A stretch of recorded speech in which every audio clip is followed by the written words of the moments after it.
CNBC तेज में एक बार फिर खुशामदीद। एक बैनुल-अक़वामी रिपोर्ट के मुताबिक दुनिया में सबसे ज्यादा असलहा एशिया में दरामद किया जाता है। दुनिया भर में हथियारों की दरामदात में भारत पहले और पाकिस्तान तीसरे नंबर पर है। Stockholm International Peace Research Institute के मुताबिक भारत ने गुज़िश्ता 5 सालों में दुनिया भर में सबसे ज्यादा यानी 10% असलहा खरीदा। भारत के बाद जनूबी कोरिया ने 6%, चीन और पाकिस्तान ने 5% और सिंगापुर ने 4% हथियार खरीदे। थिंक टैंक के मुताबिक भारत, चीन, पाकिस्तान, जनूबी कोरिया और सिंगापुर ने मिलकर हथियारों की मजमूई फरोख्त का 30% हिस्सा खरीदा। Stockholm International Peace Research Institute की रिपोर्ट में बताया गया है कि भारत ने साल 2007 से 2011 के दरमियान रूस, फ्रांस और बरतानिया से जंगी जहाज खरीदे। उनमें Su-30 MKI, MiG-29 और जैगुआर तैयारे शामिल हैं। दूसरी जानिब पाकिस्तान हथियारों की दरामदात में तीसरे नंबर पर है। पाकिस्तान ने चीन और अमेरिका से J-F-17 और 16 तैयारे खरीदे। इदारे की ताज़ा रिपोर्ट के मुताबिक 2007 से 2011 तक दुनिया भर में हथियारों की बरामद में 24% का इजाफा हुआ है। अमेरिका हथियारों की फरोख्त में पहले नंबर पर है, जिसके बाद रूस, जर्मनी, फ्रांस और बरतानिया के नंबर हैं। और लेजेंडरी अदाकार और अली ज़ेब फाउंडेशन के बानी मोहम्मद अली की आज 6ठी बरसी है। मोहम्मद अली अप्रैल 1931 को भारत के शहर रामपुर में पैदा हुए। उन्होंने अपने फ़नी करियर का आगाज़ रेडियो पाकिस्तान कराची से किया और बाद अज़ा फिल्म इंडस्ट्री से वाबस्ता हो गए। मोहम्मद अली ने मुख्तलिफ ज़बानों की 275 से ज़्यादा फिल्म में काम किया। उनकी पहली फिल्म का नाम था चिराग चलता रहा, जबकि फिल्म दूरियां पर उन्हें खुसूसी अवार्ड से नवाजा गया। लाहौर में मुनक्किद होने वाली इस्लामी सरबराही कॉन्फ्रेंस के दौरान सऊदी अरब के फरमारवा शाह फैसल ने मोहम्मद अली की कोठी पर क़याम किया। मोहम्मद अली को हुकूमत की जानिब से सकाफ़ती मुशीर भी मुकर्रर किया गया। दम मस्त कलंदर के नाम से बनने वाली फिल्म मोहम्मद अली की ज़िंदगी की आखिरी फिल्म साबित हुई और वो 19 मार्च 2006 को 75 बरस की उम्र में दिल का दौरा पड़ने पर इंतकाल कर गए।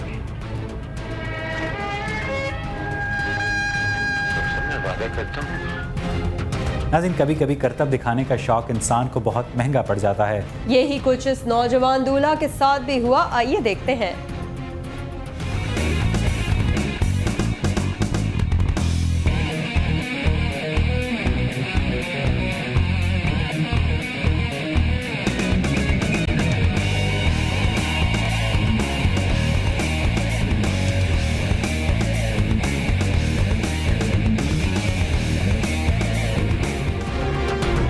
करीना कपूर की नई फिल्म एजेंट विनोद होने वाली है जल्द ही रिलीज। और इस वक्त करीना कपूर और उनके बॉयफ्रेंड सैफ अली खान इस फिल्म की तशहीर कर रहे हैं जी जान से।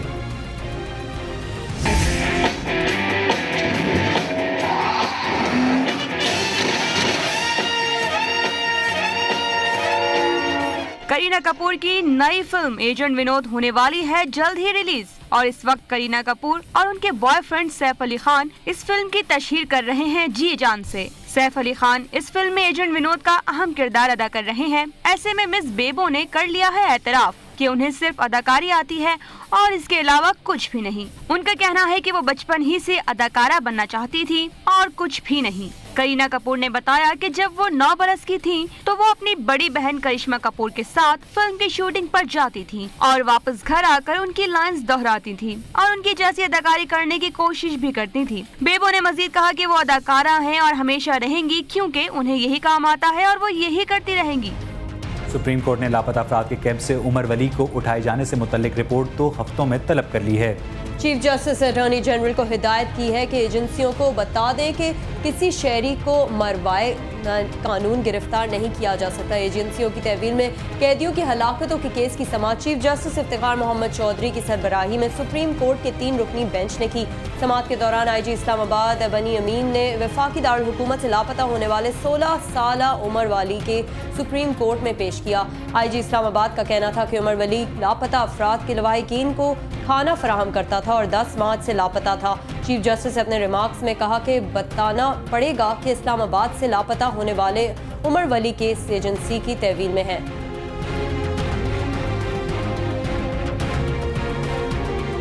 और लाहौर के इलाके हरबंसपुरा में नामालूम अफराद ने वैगन ड्राइवर को तेज धार आले से कत्ल कर दिया। फतेहगढ़ कब्रिस्तान में नामालूम शख्स की लाश देखकर राहगीरों ने पुलिस को इत्तला दी। पुलिस ने मौके पर पहुंचकर इसकी तलाशी ली तो इसकी जेब से मिलने वाले शनाख्ती कार्ड से इसकी शनाख्त हुई। उसका नाम अकरम है और वो हरबंसपुरा का ही रिहायशी था। वरसा ने पुलिस को बताया कि वो किसी काम के सिलसिले में घर से निकला था लेकिन वापस न आया। पुलिस के मुताबिक मकतूल का लेन देन की वजह से मुतादिद लोगों से झगड़ा चल रहा था। ताहम तफ्तीश के बाद ही असल हकायक सामने आएंगे कि इसको किसने और क्यों कत्ल किया।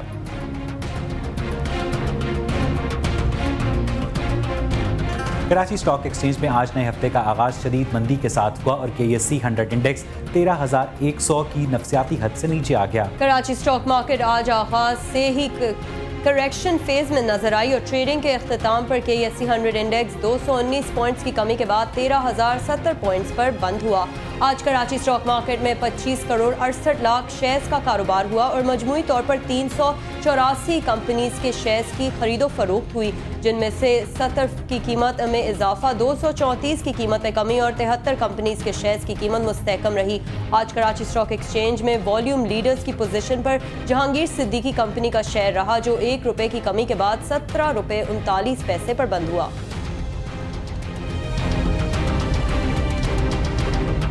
और जावेद हाशमी को पाकिस्तान तहरीक इंसाफ का सदर बना दिया गया है। बिल्कुल, लाहौर में होने वाली एक प्रेस कॉन्फ्रेंस में तहरीक इंसाफ के चेयरमैन इमरान खान ने ऐलान किया कि जावेद हाशमी को तहरीक इंसाफ का सदर बना दिया गया है। उन्होंने कहा कि फैसला पार्टी ने मेरिट देखते हुए किया है। इस मौके पर जावेद हाशमी ने कहा कि सदर बनाने पर इमरान खान का शुक्रगुजार हूँ और जमहूरियत की बहाली और करप्शन के खात्मे के लिए मिलकर काम करेंगे।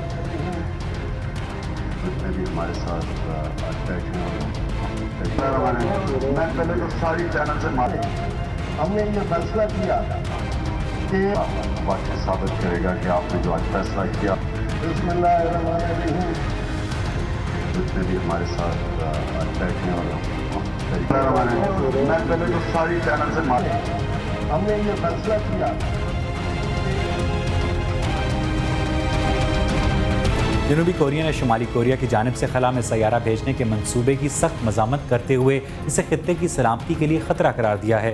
गैर मुल्की मीडिया के मुताबिक जनूबी कोरिया की वजारत अलहाक के तर्जुमान ने कहा है कि शुमाली कोरिया का सैया लॉन्च करने का मंसूबा एक धोखा है, जिसका आड़ में वो जोहरी हथियार ले जाने की सलाहियत रखने वाला बैलिस्टिक मिसाइल तैयार करना चाहते हैं। तर्जुमान ने मजीद कहा कि इस इक़दाम से खित्ते की सलामती को संगीन खतरात लाक हो सकते हैं। उन्होंने वाज़ेह किया है कि जनूबी कोरिया इस मसले पर अमरीका, जापान, चीन, रूस और दीगर ममालिक से मुशावरत करेगा।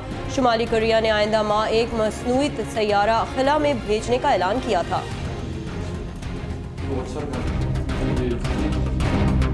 और हैदराबाद के मैट्रिक बोर्ड ने कारनामा सर अंजाम देते हुए नवाब शाह के एक तालिब इल्म की इम्तिहानी स्लिप में उम्र 103 साल लिख दी है। हैदराबाद के सानवी बोर्ड ने नवाब शाह के GP हाई स्कूल के 48 तालिब इल्मों की इम्तिहानी स्लिप्स में उनकी उम्रें और नाम गलत लिखने का रिकॉर्ड कायम करते हुए एक तालिब इल्म की उम्र 103 साल लिख दी। स्कूल इंतजामिया का कहना है कि बोर्ड ने इत्तला के बावजूद भी कोई इकदाम नहीं उठाए, जबकि बोर्ड की गलती की वजह से गुज़श्ता साल भी 36 तालिब इल्म 10वीं जमात का इम्तहान नहीं दे सके थे।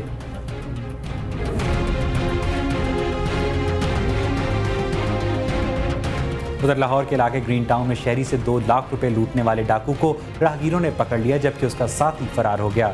मिलिट्री अकाउंट्स हाउसिंग सोसाइटी में 2 मोटरसाइकिल सवार डाकुओं ने कार सवार असलम नामी नौजवान और उसके वालिद से 2 लाख रुपए लूट लिए और फरार हो गए। असलम ने डाकुओं को पीछा किया और मोटरसाइकिल को टक्कर मार दी, जिससे एक डाकू जख्मी हो गया जबकि दूसरा फरार हो गया।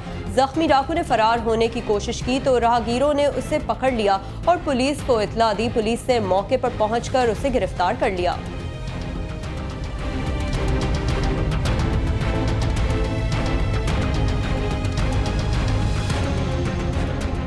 और इंडोनेशिया के जजीरे बाली में पुलिस मुकाबले के बाद 5 मुश्तबा अस्करियत पसंदों को हलाक कर दिया गया है। नेशनल काउंटर टेररिज्म एजेंसी के मुताबिक ये अफराद सयाहती मकामात को हमलों का निशाना बनाने के लिए मनसूबाबंदी कर चुके थे। ऑस्ट्रेलियन मीडिया ने बताया कि पुलिस ने इतवार और पीर की दरमियानी शब बाली में 2 मुख्तलिफ मकामात पर छापा मारा। इस दौरान अस्करियत पसंदों ने पुलिस के खिलाफ मज़ाहमत और फरार होने की कोशिश की। ताहम कार्रवाई में 5 अस्करियत पसंद हलाक हो गए। दोनों मकामात से भारी मिकदार में असला, धमाका खेज मवाद और हसास दस्तावेज़ात बरामद हुई हैं।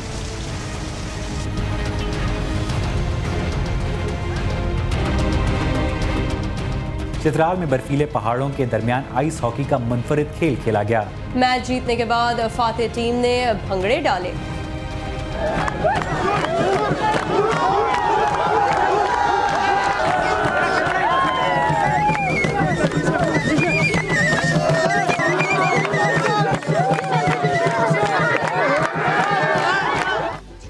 शदीद सर्दी के मौसम में बर्फीले पहाड़ों के दरमियान जहां लोगों का दिल चाहता है कि गर्म लिहाफ में दुबके रहें, वहीं चित्राल के मनचले मगन होते हैं अपने रिवायती खेल आइस हॉकी को खेलने में। दो गांव के माबेन खेले जाने वाले इस मैच में शायकीन का जोश दीदनी था। खराब मौसम और बर्फबारी भी खेल पर असरअंदाज ना हो सकी और मैच बिला तातुल जारी रहा, क्योंकि इतने इमोशनल गेम मेरे ख्याल में दुनिया में किसी कोने में भी नहीं है जो गेम्स खेले जाते हैं। और ऐसे मौसम पे इसके लिए बारिश हो, बर्फबारी हो, कोई मसला नहीं है, धूप हो, किसी भी उसमें इन्वायरमेंट में खेला जाता है। और दूसरे गेम जो बारिश हो गया, ये ड्रा हो गया, वो इसमें कोई मसला नहीं है, बर्फबारी हो रहा है, गेम जारी है।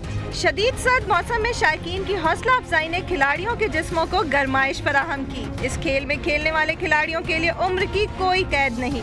गोल्फ से मिलते जुलते इस खेल में फातेह टीम के कप्तान को मेहतर यानी शहजादे का लक़ब दिया जाता है और एक दिन तक तमाम अफराद को इसके अहकामात को मानना होता है। खेल के इख्तिताम पर फातेह टीम के हामियों ने भंगड़े डाले और इसके बाद एक जबरदस्त ज़ियाफत उनकी मुंतज़िर है।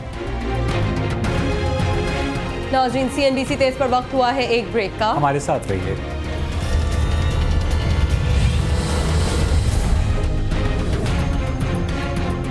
CNBC तेज में एक बार फिर खुशामदीद। पीपल्स पार्टी की कोर कमेटी का इजलास आज वज़ीर आज़म सैयद यूसुफ रज़ा गिलानी की ज़ेर सदारत हुआ। इस इजलास के बारे में जानते अपने नुमाइंदे एजाज अहमद से। एजाज, इस इजलास की तफसीलात क्या हैं?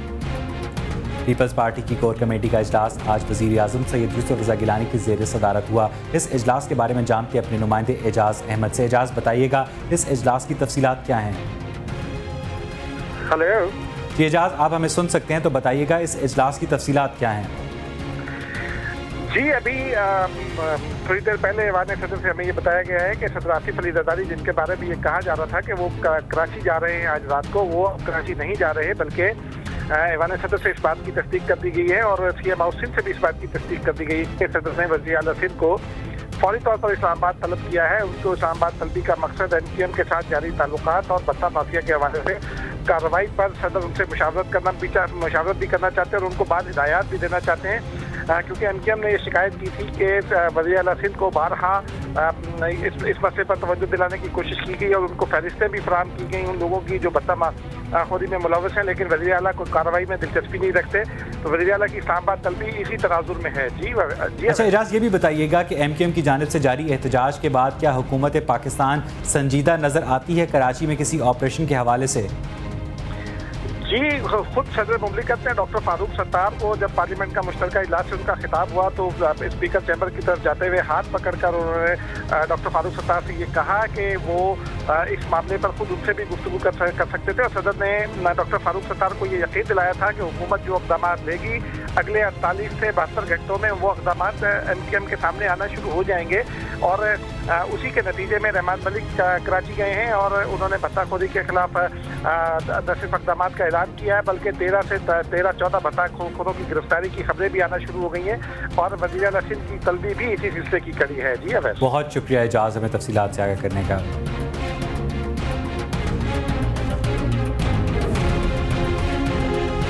और अब रुख करते हैं शहर कायद का, जहां कितने ही मासूम शहरी जराइम पेशा अफराद के हाथों मारे जाते हैं और शिनाख्त ना होने के बायस लावारिस हैसियत में दफनाए दिए जाते हैं, जबकि इंतजामिया जराइम पेशा अफराद के मारे जाने पर उनकी शनाख्त के लिए हर तरीका आजमाती है। वजूहात क्या हैं, जानते हैं काशिफ नज़ीर से।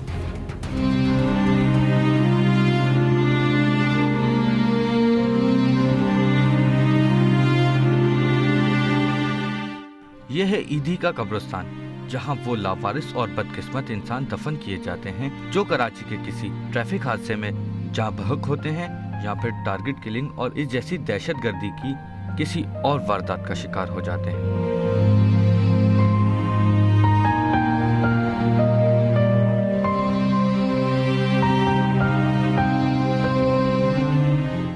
ताहम शनाख्त ना होने के बाद इन अफराद को अस्पताल से पोस्टमार्टम के बाद ईदी के सर्द खाने मुंतकिल कर दिया जाता है, जहां कुछ रोज रखने के बाद ईदी के रजाकार गुस्ल के बाद मैयत को लावारिस कब्रिस्तान में सपुर्द खाक कर देते हैं।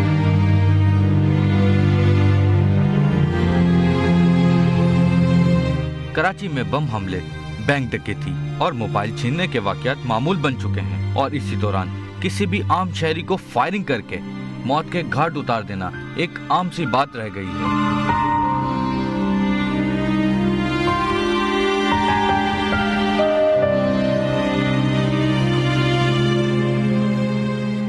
मगर पुलिस मुकाबलों के दौरान किसी डाकू का मारा जाना या खुदकश हमला और हमले में खुद को मार लेना हमारी इंतजामिया के लिए ज्यादा तवज्जो का हामिल है। मरने वाले इन शरपसंद अनासिर की लाशों की शनाख्त के लिए कराची की पुलिस अनथिक मेहनत करती है और डीएनए टेस्ट के जरिए इनकी पहचान की जाती है। सिर्फ यही नहीं बल्कि नादरा भी दहशतगर्द के फिंगरप्रिंट मौसूल होने के बाद उसकी अपनी मरकजी दफ्तर के जरिए तस्दीक के लिए दिन रात एक कर देती है। डेड बॉडी के फिंगरप्रिंट्स जो हैं वो नादरा के रिकॉर्ड से मैच करके तो आप किसी नतीजे पे पहुंच सकते हैं, उससे काफ़ी हेल्प मिलती है हमें। एक ही ऑप्शन आपके पास रह जाती है, वो होती है डीएनए टेस्ट। तो वो आप डेड बॉडी का मतलब बॉडी का कोई भी टुकड़ा मिल जाए, कोई बाल मिल जाए, कोई और छोटा से छोटा भी आप कोई टुकड़ा लेके तो उसको आप डीएनए टेस्ट के ज़रिए उसकी आइडेंटिफिकेशन किसी हद तक उसमें हेल्प करता है डीएनए।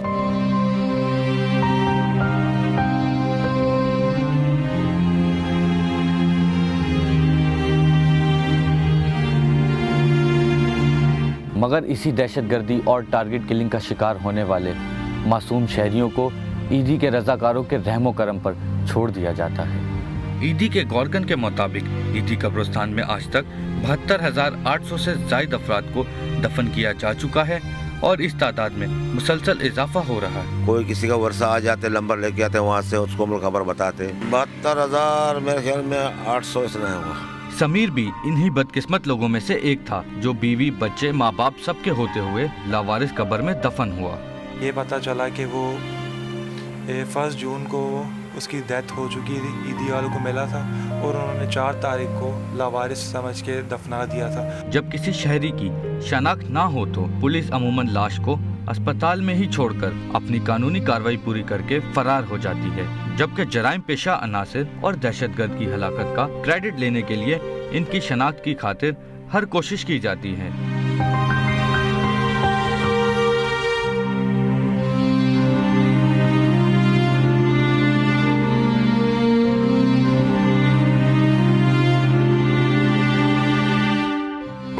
की इतला मिली कि डेड बॉडी ईशा नगरी सरस रोड पड़ी है, तो मैं वहाँ गया।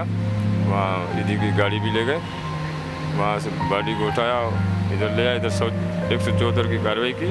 आए दिन शहर कायद के पासी दहशतगर्दों की बेरहमी और पुलिस की बददियानती का शिकार होकर शनाख्त ना होने के बायस इस लावारिस कब्रिस्तान के मुकीम बनते जा रहे हैं। कौन है जो इन जान से जाने वालों को मरने के बाद ही सही मगर पहचान तो दे। काशिफ नजीर, CNBC पाकिस्तान, कराची। साबिक टेस्ट क्रिकेटर तौसीफ अहमद ने पाकिस्तानी टीम की शिकस्त का जिम्मेदार बॉलिंग लाइन को करार दिया है, जबकि भारत में शायकीन क्रिकेट टीम की कारकर्दगी पर खासे खुश हैं। पाकिस्तान की भारत के हाथों शिकस्त से जहां शायकीन क्रिकेट खासे मायूस हैं, वहीं साबिक क्रिकेटर्स शिकस्त का जिम्मेदार पाकिस्तान की बॉलिंग लाइन को करार दे रहे हैं। साबिक ऑफ स्पिनर तौसीफ अहमद ने कहा कि पाकिस्तान के फास्ट बॉलर्स मैच में मुतासिरकुन खेल पेश करने में नाकाम रहे और यही चीज़ कौमी टीम की शिकस्त का सबब बनी। हमारा असल मकसद बॉलिंग का नहीं था, हमारा असल था कि बैटिंग हमारी फेल ना हो। हमारी बॉलिंग तो अच्छी कर रही थी, हाँ फास्ट बॉलिंग हमारी ख़राब कर रही थी और जितना कुछ कल हुआ है मैं समझता हूँ कि फास्ट बॉलिंग की अच्छा परफॉर्म ना करने की वजह से जो है हम इस नतीजे पर पहुँचे। साबिक टेस्ट ऑफ स्पिनर ने कहा कि अगर फाइनल भारत के साथ हुआ तो दबाव पाकिस्तान पर होगा। फाइनल में ज़रूर हमें सबको ये सुकून ज़रूर है कि हम फाइनल में पहुंच गए, लेकिन एक प्रेशर अब हम पे और ज़्यादा आ गया है कि हम फिर इंडिया से फाइनल खेलेंगे और इस वक्त सारा प्रेशर बजाय इंडिया के जाने के हमारे ऊपर है। तो हम नॉर्मल क्रिकेट खेलें उसमें कोई उसकी बात नहीं है और हर दिन एक नया दिन होता है। जो छोटी मोटी गलतियां हुई हैं उसको हम छोड़ दें और एक नए दिन के साथ जाएं। उधर भारत में शायकीन क्रिकेट अपनी टीम की कारकर्दगी पर बहुत खुश हैं। उन्हीं अफराद में मैच के हीरो विराट कोहली के भाई भी शामिल हैं। बहुत खुश हूँ, बहुत प्राउड मोमेंट है हमारे लिए और काफ़ी खुशी है। उसने अपनी अभी तक के ODI करियर का सबसे बेस्ट इनिंग खेला। It's great to win against Pakistan. Obviously, every Indian wants to win against Pakistan. It's always a big match. Virat Kohli जो खेल रहे हैं, जिस तरह से उन्होंने शानदार जो रन बनाए हैं अपने कंट्री के लिए, वाकई बहुत प्राउड फील होता है क्योंकि पिछले कई सीजन से विराट कोहली के परफॉर्मेंस में काफी सुधार देखने को मिल रही है। भारत में शायकीन क्रिकेट पर उम्मीद है कि भारतीय टीम फाइनल में पहुंचने में कामयाब रहेगी।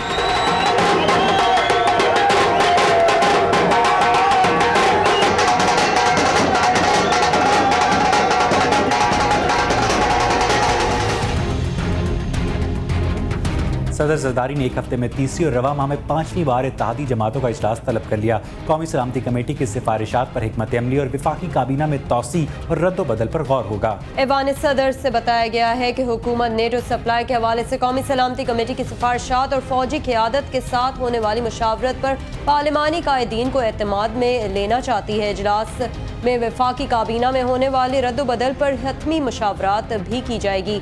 याद रहे कि नए वज़रा के खल्फ बरादरी के लिए 19 मार्च की तारीख मुकर्रर की गई थी। ताहम बाद में बाज़ नामों पर इख्तलाफात और वज़ीर आज़म के सुप्रीम कोर्ट में जवाब के बायस उसे चंद रोज़ के लिए मौखर कर दिया गया था। इजलास में वज़ीर आज़म के जवाब के हवाले से सुप्रीम कोर्ट के अगले फैसले या रद्द अमल के बारे में भी हिकमत अमली मरतब की जाएगी।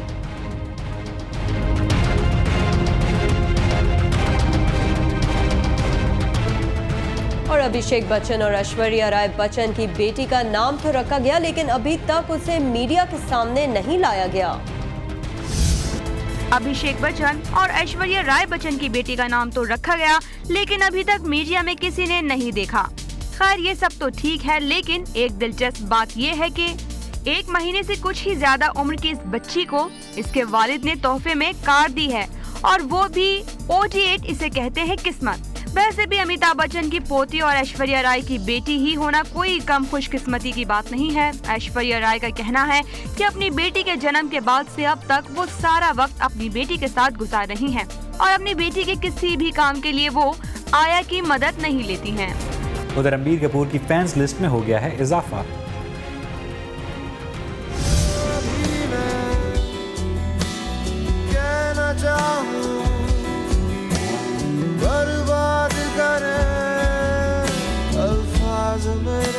रणबीर की फैंस लिस्ट में हो गया है इजाफा। रणबीर कपूर एक ऐसे अदाकार हैं जिन्होंने बहुत ज्यादा शोहरत पाई है बहुत कम वक्त में, और वो भी अपनी अदाकारी की वजह से। ऋषि कपूर और नीतू कपूर के बेटे रणबीर कपूर की फिल्म रॉकस्टार के बाद उन्हें बहुत सारे अवार्ड्स मिले, लेकिन इस फिल्म के बाद उनकी फिल्म इंडस्ट्री में बहुत सारे मद्दाह भी पैदा हो गए हैं। उनमें से एक है ड्यूटी जैसी मकबूल तरीन फिल्म बनाने वाले अनुराग कश्यप। अनुराग कश्यप का कहना है कि रॉकेट सिंह फिल्म देखने के बाद उन्हें रणबीर की अदाकारी बहुत पसंद आई थी, लेकिन उनका कहना है कि फिल्म रॉकस्टार देखने के बाद वो रणबीर कपूर के और भी बड़े फैन हो गए हैं। अनुराग कश्यप के अलावा भी बॉलीवुड में बहुत से ऐसे हिदायतकार हैं जो अपनी अगली फिल्म में रणबीर कपूर को लेना चाहते हैं। और इसके साथ ही बुलेटिन में अब तक के लिए इतना ही। आप देखते रहिए CNBC पाकिस्तान।